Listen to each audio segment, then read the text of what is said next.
My question is for Drew and Kenny. I think, are you Kenny in the blue shirt?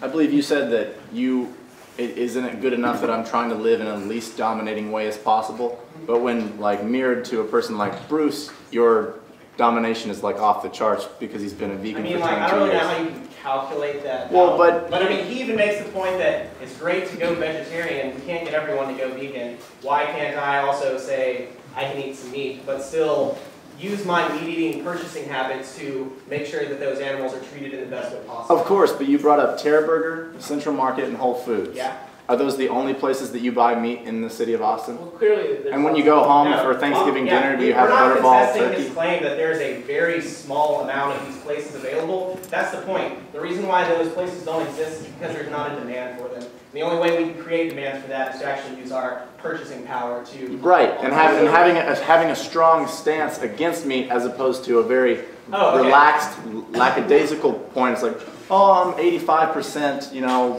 ethical meat. I'll do it every now and then whenever I'm walking by Terra Burger. Right. Well, whenever it's convenient for you, you eat unethical meat all the time. If we outright say don't do any of those things, there's 90% of the people in the world are probably not going to listen.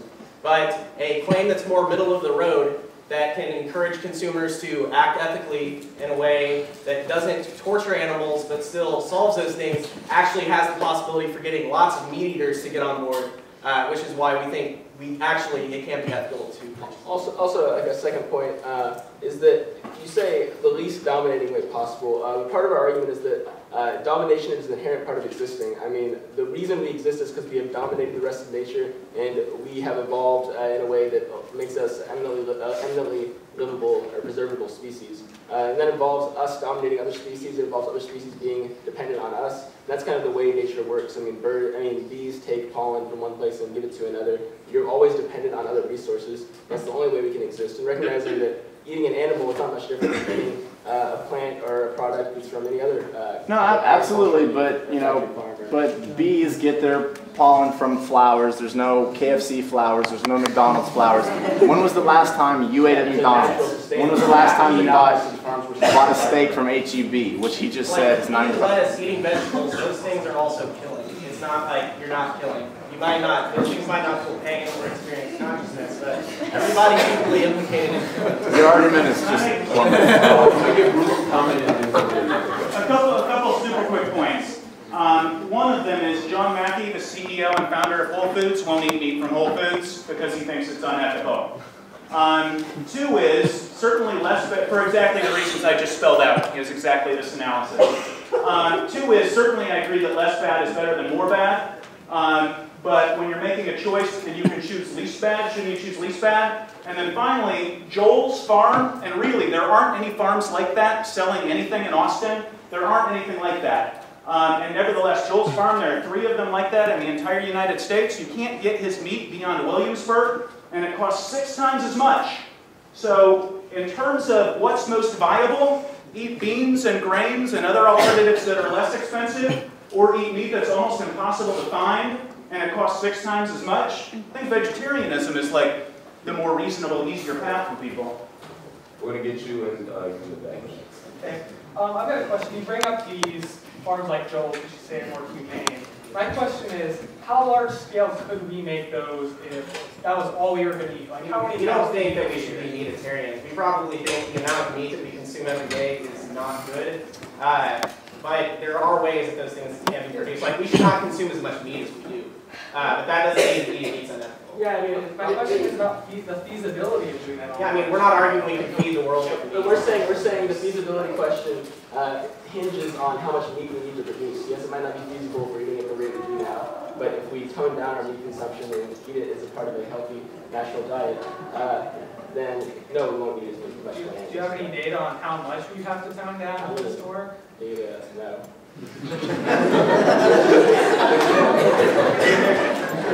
Everyone's also not going to magically become a vegetarian either, so. I don't think in the days before factories were a loss for crazy. You in the back. That was my question was the acre per pound of Joel's beef versus feedlot, and I'm basically imagining that it's very land intensive, and there probably is not enough land to raise meat to keep our level levels of consumption in that method? And then the other question was going to be, what's the price of that meat per pound? Do you guys know retail price? Well, one is, I guess, to answer your first question, it's kind of already answered. I mean, there's areas where we can grow, so states like Idaho and Oklahoma. But also, I guess, like generally, the area for meat and the proportion that we want to eat it is. To answer your second question, is like, yeah, it's expensive right now.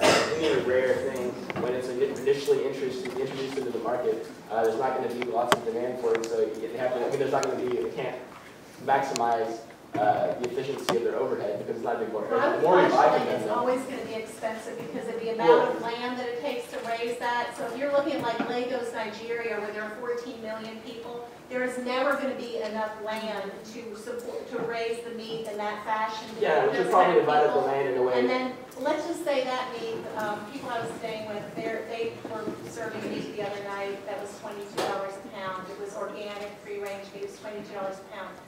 You can buy a pound of soybeans for 69 cents. So that's how the ethical argument of the global impact on starvation and being ethical to your neighbors around the planet. To me, that's like a simple way to look at it because very few people are going to be able to afford the meat. Right. Well, that's what I'm not saying. We're not saying go out and eat a bunch of meat, but we're saying that if you got to eat some meat, you know, like it's not right to eat meat necessarily. So we can maybe if we shouldn't eat meat every single day and then go buy it. Also, meat used to be a luxury item. Then grain subsidies and the overproduction of it made it ultra cheap, which is why so many people eat it now. It should be a luxury item. It should be something eaten sparingly. And getting rid of the artificial price distortion caused by U.S. agriculture subsidies is probably the best way to do that now. So it sounds like you guys are almost advocating less meat consumption. We are. Yeah, we're not saying. We definitely don't think that the status quo is good. We just think the main question is eating meat intrinsically ethical or unethical? So. That price thing is the way I look at the ethics. All right, these are great questions, but let's minimize them. One question per person and then we can get everybody. Okay, you made a point about how the question that is transforming our ethics in a reasonable way. I had to drive down here to what is a very granola-like campus from Baylor University in Waco, Texas, where if you had asked that first question, who would do this, the people in the beef-eating shirts would stand up and say yes. I think the point they're trying to make is that when you present people with something that in a place like Texas, meeting is largely culturally ingrained, the questions they want to ask is, how can I relate to my meat better? Not how can I reject something that has been a part of my life for so long.